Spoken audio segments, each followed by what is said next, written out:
자, 오늘은 어떤 이야기를 할 거냐면요. 한국콜마라는 회사 들어보셨어요? ODM 1위인데, ODM이라는 개념 아시죠? 원래 옛날에는 화장품을 다 직접 만들었어야 됐는데, 요즘 OEM, ODM 개념이 생기면서 화장품을 주문을 넣고 업자가 제조를 해서 주는 그런 시스템이 거의 이제 주류로 자리매김을 하고 있죠. 그래서 얘네가 특허 등록도 연이어 성공하고 R&D 기업으로 위상이 강화되고 뭐 굉장히 좋은 회사 같아요. 그래서 좀 알아보도록 하겠습니다. 한국콜마 하면은 사실 엄청난 회사예요. 이게 화장품 업계에 계신 분들한테는 레전드 회사가 맞습니다. 그래서 ODM 시장을 처음에 개척을 한 회사가 맞는데, 한국콜마 이전과 이후로 화장품 업계가 좀 나뉘어요. 다들 아모레퍼시픽만 알고 있지만, 한국콜마가 등장하기 전에는 1990년 이전까지만 하더라도 태평양, 한국화장품, 코리아나, 한불, 지금 있기도 하지만 되게 옛날 화장품이죠. 얘네들이 판매랑 제조를 둘 다 했었어야 됐거든요. 근데 한국콜마가 나왔어. ODM 시스템이 딱 도입이 됐어. 그러니까 화장품 업계가 난리가 났다. 완전히 뒤바뀌었다. 그래서 한국콜마를 통하기만 하면 내가 시설을 엄청 고가로 들이지 않더라도 굉장한 성분, 굉장한 아이디어만으로도 화장품에서 대박을 칠 수 있게 된 거예요. 화장품 회사는 돈 엄청 잘 벌게 해주고 자기들은 안정적으로 엄청나게 성장을 하고, 그럼 얘네는 윈윈 하는 거예요. 그래서 한국콜마가 최초라는 수식어가 딱 맞는 회사예요. 그리고 아까 R&D가 많다고 했잖아요. 얘네가 이런 걸 많이 해요. 플라스틱 대체, 종이 튜브 이런 걸로 뭐 친환경도 하고, 1년에도 뭐 R&D 특허도 무수하게 많이 들어오고, 화장품 뭐 용기라거나 이런 쪽에도 일가견이 있습니다. 그리고 한국콜마 계열사 중에 콜마스크라고 있어요. 이건 뭐 R&D는 아니고 아예 계열사로 회사가 안에 있는 건데, 원래 화장품 마스크팩 제조하던 애들이 코로나 터지고 나서 비말 차단 마스크까지 생산을 해서 이렇게 여러 가지 개발 능력이 굉장히 우수한 회사가 맞아요. 그래서 콜마스크 이거는 나중에도 나오니까 지금 잠깐 봐두시면 되고요. 그리고 HK 이노엔이라는 회사가 나옵니다. CJ 헬스케어가 전신인데 HK 이노엔으로 사명을 변경을 했대요. 새 출발을 하는데 얘가 한국콜마랑 뭔 상관이야 하고 봤더니 2018년 한국콜마가 이 HK 이노엔을, 그러니까 CJ 헬스케어를 인수를 했어요. 그러면 HK 이노엔은 한국콜마가 2018년 4월에 CJ그룹에서 인수한 회사로 헬스케어 회사입니다. 근데 HK 이노엔이 지금 IPO 절차에 착수를 했대요. 조금 더 알아볼게요. HK 이노엔이 내달 예심을 청구하는데 지금 2021년이니까 3분기에 코스피에 IPO를 하려고 목표를 잡고 있는데, 이게 SK 바이오팜 이후에 대어로 사람들이 많이 기대를 하고 있죠. 그래서 HK 이노엔이 늦어도 올해 3분기에는 상장을 마무리할 것으로 보인다. 그러면 지금 한국콜마 쪽에 모멘텀이 하나가 생긴 거죠. 자회사 중에서 HK 이노엔이라는 회사가 굉장히 대어인데 상장을 할 거다. 그럼 이것도 시간이 지남에 따라 사람들 관심이 점점 쏠릴 겁니다. 시간이 좀만 지나면요. 한국콜마 홀딩스라는 회사를 오늘 제가 말씀을 드릴 건데, 제가 지금 회사를 너무 많이 말했어요. 초반부터 지금 복귀를 해보면 한국콜마 이야기했죠, 콜마스크 이야기했죠, HK 이노엔 이야기했죠. 그리고 나서 오늘 알아볼 회사는 한국콜마 홀딩스래요. 그러니까 지주사가 이렇게 복잡합니다. 그래서 제가 주식 초보들은 지주사 하면 안 된다고 말씀을 드린 거예요. 그래도 다행인 게 한국콜마 홀딩스는 좀 심플한 구조를 가지고 있어요. 다른 애들은 자회사 막 20개, 100개 분석해야 돼요. 근데 얘는 몇 개 안 돼. 그리고 회사가 굉장히 좋은 상태여서, 좋은 업황이어서, 좋은 펀더멘털이어서 말씀을 드리고 있습니다. 일단 한국콜마홀딩스가 2020년 5월에 콜마 제약 부문하고 콜마 파마를 5,125억에 매각을 했대요. 이게 뭔 소리냐면 한국콜마가 화장품 회사인데 제약도 했었어요. 그리고 콜마파마는 뭐하는 회사냐면 한국콜마홀딩스 밑에 있는 회사인데, 콜마파마라는 자회사가 제가 말씀드리는 CMO 사업 있죠, 그 삼성바이오로직스가 하는 거, 이제 약 만들어주는 거예요. ODM처럼 똑같은 거야. 화장품 누가 얘기해주면은 응 알았어 하고 화장품 만들어주고, 그게 너무 잘 되니까 이제 약도 하는 거예요. 뭐 제네릭 의약품도 하고, 이제 누가 CMO로 발주를 넣으면 야 이거 화장품처럼 이 약도 만들어줘, 그럼 얘네가 약도 만들어주는 거예요. 굉장히 기술력이 좋은 애들이죠. 근데 얘네가 지금 제약 부문이라고 하면 CMO 부문입니다. 콜마파마는 CMO 회사고요. 이거를 5,125억에다가 국내 사모펀드에 팔았어요. 그 와중에 웃긴 게 치약이 제약에 들어갔다? 이것도 약이라고 또 약에 넣었나봐요. 근데 얘네가 화장품은 계속 하고 싶고 제약은 좀 하기 싫으니까 치약 사업 제외하고 나머지 제약만 쏙 빼다가 얘네 PE에다가 판 거예요. 그래서 어떤 생각인지 좀 골자를 봤더니 얘네는 화장품 회사야. 아, 제약이랑 섞이니까 골치 아프고 안 될 것 같아. 그니까 얘네는 화장품만 하고 제약 사업은 아까 말씀드렸던 HK 이노엔 있죠.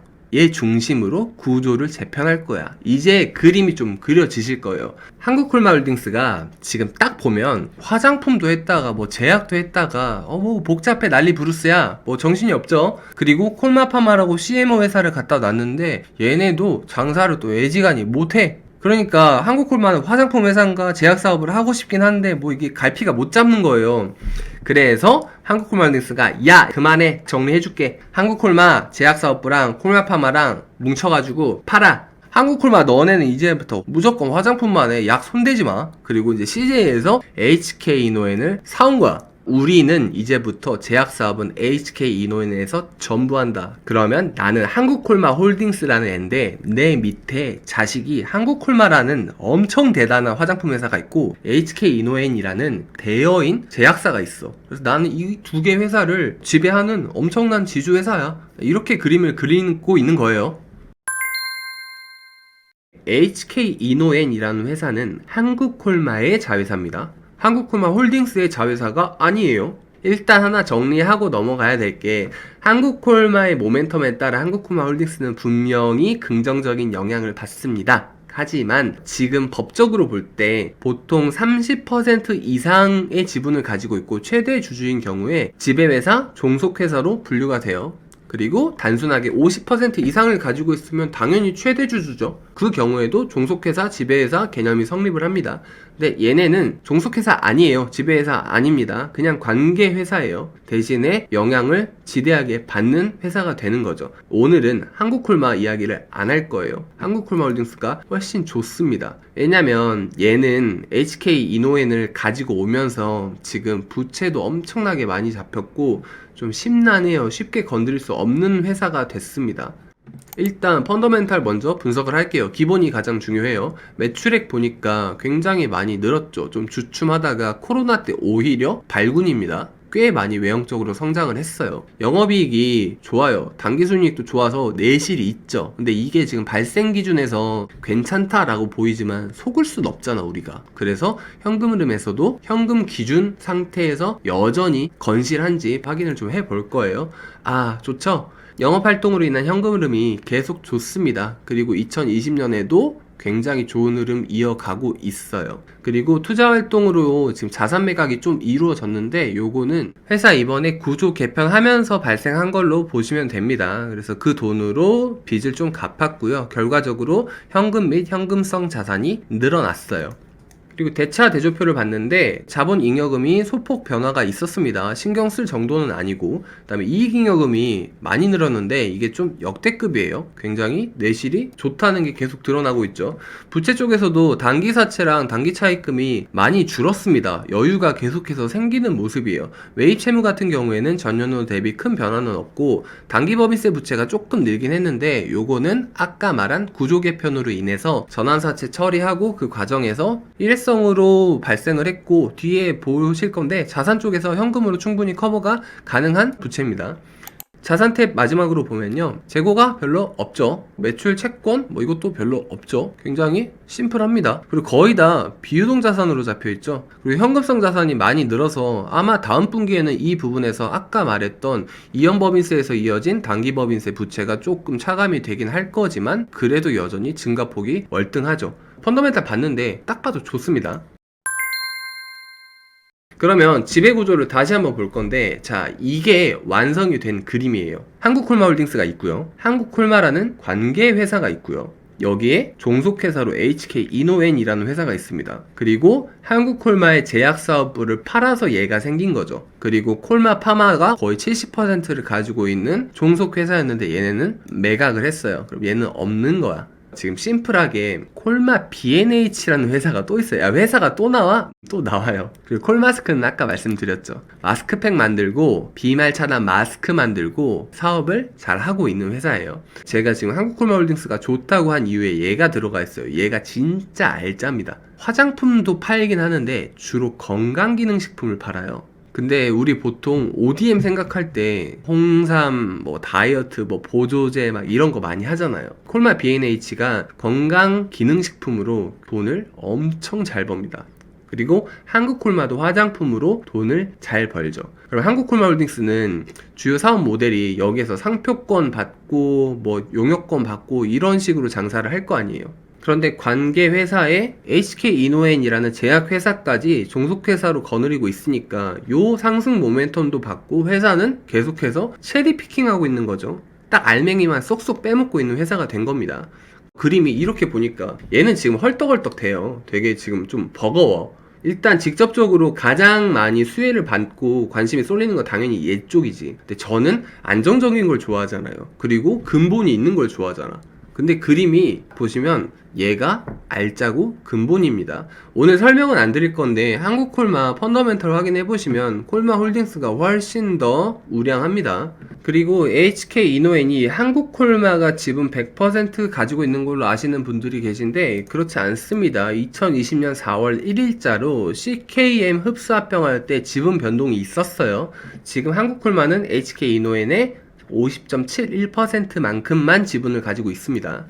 그 다음 매출 실적을 볼 건데 제가 아까 체리 피킹 한다고 했잖아요. 용역, 상표권, 임대 수익 이게 원가가 없어요. 그냥 100% 다 꽂히는 거잖아. 얼마나 좋아요. 게다가 잘 늘어가죠. 그리고 지금 구조를 잘 짰다는 게 보세요. 콜마 B&H 건강기능식품이랑 화장품 같이 하는데 이거 엄청 알짜라 그랬죠. 어마어마하죠. 굉장히 잘 법니다. 얘 하나 딱 있고 콜마파마랑 한국콜마 제약 부분이랑 같이 떼다 팔았어. 그럼 얘 없어지죠. 그리고 나서 C&I 개발은 원래 부동산 임대업 하는데 여기 보시면 이쪽으로 흡수합병 됐습니다. 여기 나와 있어요.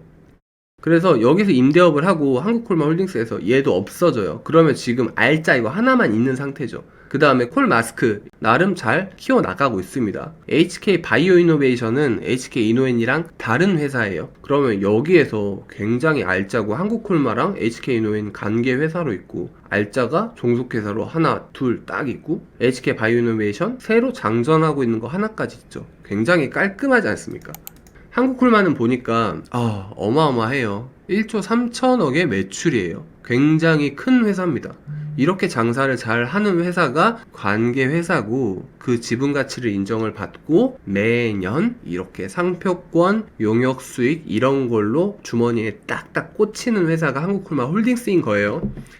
HK이노엔은 지금 딱 재무적으로는 얼마가 좋아요, 얼마예요 라고 말씀을 드릴 수는 없겠지만 제약사다 보니까 신약에 대한 모멘텀이 있을 수밖에 없죠.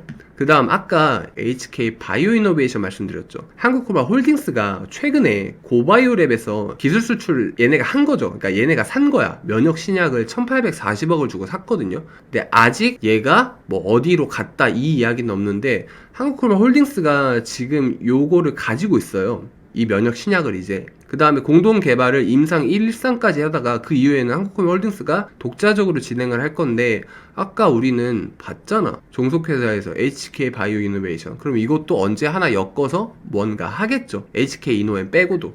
요거를 하나 새롭게 또 말씀을 드려요. 자, 그런데 한국콜마 홀딩스 이야기 하는데 지금 제가 화장품 이야기 조금 덜하고 너무 다른 이야기만 했죠. 한국콜마 홀딩스가 아무리 이렇게 그림을 잘 그리고 좋아도 결국엔 화장품 주가가 올라야 오르는 거 아니냐? 맞아요. 화장품 회사고 화장품 지주회사기 때문에 결국에는 화장품 섹터의 업황이 개선이 돼야 더 많이 주가가 잘 오를 수 있습니다. 올리브영 가면 이런 거 항상 있죠. 우리 생활 전반적으로 자리매김해 있는 제품들이 거의 다 한국콜마의 제품들인데 그래서 화장품이 오를 거냐 안 오를 거냐 이걸 마지막으로 이제 살펴봐야죠. 그러면 코로나 때 화장품 업계가 앞이 안 보인대요. 매출은 반토막 났고 지금 명동 같은 데 가보면 화장품 가게들 다 진짜 너무 썰렁하고 폐점은 속출하고 난리도 아닐 거예요. 당연히 한국콜마나 한국콜마 홀딩스는 다른 루트로 해서 온라인 쪽에서도 판매가 많이 일어나니까 매년 코로나고 나발이고 그냥 엄청 잘 성장하고 있어요. 그래도 화장품 업계가 비대면 시장이 아니라 대면 시장에서도 활발해져야 주가가 날아갈 수 있을 겁니다. 그런데 지금 백신이 출시가 되고 다들 컨택트에 집중을 해야 되는 시기잖아요. 언택트에 지금까지 비이상적인 수급이 들어왔다고 하면 그게 슬슬 컨택트로 가고 있는 와중이잖아요. 그러면 지금 당장 안 좋아도 곧 소식이 들려오겠죠. 이런 뉴스가 아니라 이런 뉴스들이 나올 거예요. 춘절을 2021년 2월에 중국에서 이렇게 연휴 되게 큰 행사죠. 요걸 했는데 소비력이 확인이 됐대. 우리도 보복 심리 때문에 많이 이야기를 하는데 춘절 효과 때문에 다시 화장품주가 한번 조명을 받는 거예요. 경제가 엄청 안 좋다 했는데 그게 아니야. 돈이 많아 사람들이. 그리고 소비력이 억눌려서 뭔가 다 지금 사고 싶어해. 근데 화장품이 좀 눌려 있었는데 야 이거 춘절 보니까 야 소비가 좀 정상화되는데 이거 화장품 이거 안 좋게 보는 거 좀 이상하지 않냐? 이렇게 되는 거예요. 그럼 곧 백신이 나오고 코로나가 어느 정도 잠잠해지고 컨택트 시장이 주목받는 지금 타이밍에 업황이 오히려 초입일 수 있다는 거죠. 되게 좋은 상황입니다. 이런 시점으로, 이런 시각으로 접근을 하면요. 마지막으로 업황까지 말씀을 드렸고, 정리를 하면 한국콜마 홀딩스의 지배 구조를 제가 말씀드렸어요. 그걸 복기를 하시고 한국콜마보다 한국콜마 홀딩스의 펀더멘털에 대해서 기본적인 분석을 탑재를 하신 다음에 전체적인 지금 업황 섹터를 생각을 하셨을 때 굉장히 좋죠. 그리고 없던 게 생겼잖아. HK 이노엔 제약사, HK 바이오 이노베이션, 아직 사람들이 모르는 거, 뭔가 장전하고 있는 거. 그러니까 당연히 접근할 수 있는 구간이죠. 그럼 마지막으로 가격을 한번 봐볼게요. 자, 한국콜마 홀딩스의 주가입니다. 연봉으로 보면 이 정도 구간이고요. 월봉으로 보면 이 정도 구간이에요. 주봉으로 보면 좀 이제 많이 떨어졌죠. 일봉으로 보면 이 정도 흐름을 나타내고 있습니다. 그러면 한국콜마 홀딩스라는 회사가 지금 제가 말씀드린 스토리대로 쭉 따라가는데 코로나 때 굉장히 많이 빠졌어요. 그리고 나서 토끼처럼 반등을 했죠. 그리고 이때 올랐던 건 화장품주가 전반적으로 한번 들썩인 적이 있었거든요. 백신 나오고 하면서 갑자기 반짝 관심을 가졌던 때가 있어요. 컨택트에. 그리고 나서 코로나가 점점 잡히질 않죠. 그러니까 이거 코로나 영원히 안 끝나는 거 아니냐? 이렇게 생각을 하고 있었는데 지금은 구체적으로 백신이 나왔다라는 소리가 아니라 실제로 접종들을 하고 있죠. 그리고 코로나가 조금 더 있더라도 사람들이 언제까지 갇혀 살 수는 없어서 어느 정도 대면이 일어나고 밖으로 나오고 있는 그런 상황입니다. 그래서 주가가 어쩔 수 없이 아무리 눌리려고 해도 못 눌리는 상황이 나오고 있어요.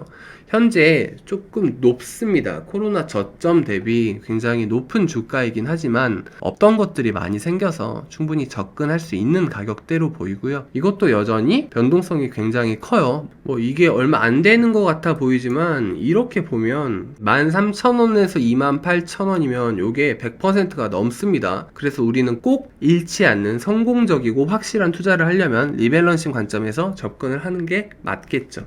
여기까지 말씀 올리고요. 저는 다음 영상에서 좋은 컨텐츠로 찾아뵙도록 하겠습니다. 그러면 다들 건강하시고 성투하세요.